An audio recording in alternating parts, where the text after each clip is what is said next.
welcome to my YouTube channel. Do you want to learn the basic foundation of website building? Do you want to go into website design? This video is for you. In this lesson, we are going to learn how to design our div box in our website. If you like this kind of content, do well by subscribing to our YouTube channel and also hit the notification button to know when I'm posting my new videos.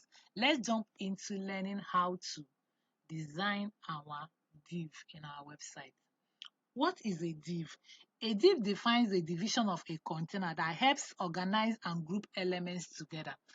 A div is just a box inside your website, whereby if you want to organize your work, if you want to put a particular thing inside a box, whereby that box contains that particular stuff you want it to be in your website, you want your website to be in organized way, you make use of what we call a div. What is the div tag which we make use of in designing this website? The div tag is just our div.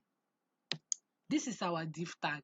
Inside this div tag, you can put your image tag, you can put your H1 tag, you can put your P tag, you can put whatever you want inside this particular box that you normally see on a website. So inside this box now, let's say we put our image tag.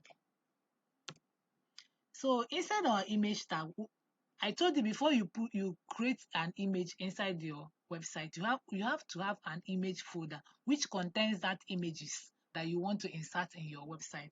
So I already have my image folder which I named image. So you have to call the image folder and call that particular image you want to insert into your website. So I've called my images, I called the folder, I called everything. So for this image to contain inside this our div box, you have to give the image a size and you have to give it a width and a height. So if you don't know how to give your image a width and a height, please go back to our CSS tutorials to learn how to put that particular image. And let's say I gave it a height of 400 pixels and I'm giving my width a width of 50%. I told you that your screen size is 100%. So if you have given your width, understand how you give your width. So I've given our image a size, we have given it a width and a height. So in our div box, for this image to contain our div box, we are still going to give our div box a size. What we are doing right here is what we call internal CSS. This is not an external CSS. If you want to learn more about CSS, go back to our tutorials, our CSS tutorials, so that you can understand the basic fundamental functions of CSS. So we are going to give we are going to give our div. We are going to give this div box a height so that the image can be able to enter inside the div box. We are going to give our div box a height of 500 pixels so that the image can be able to enter inside it. So let's save it and run it and see how it's going to appear. Make sure you save and run. So this is our div box.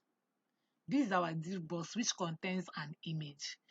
So you can create two div boxes.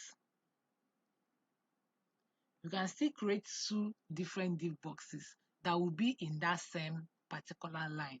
So inside this div box, we can still have our H1, which is the header tag. We can still have the H1. You say this is an image, depending on what you want to put in your website. So we can still have our P tag, which is the description of this image. Which is the description of this image. Let's say the description of this image, this is a list watch. You say this list watch is nice. So I've described it. I said you can put many different options which you want it to appear, how you want it to appear on your website. You can put different options inside this particular div box. Have you seen it appears automatically inside our div box. It will appear automatically inside our div box.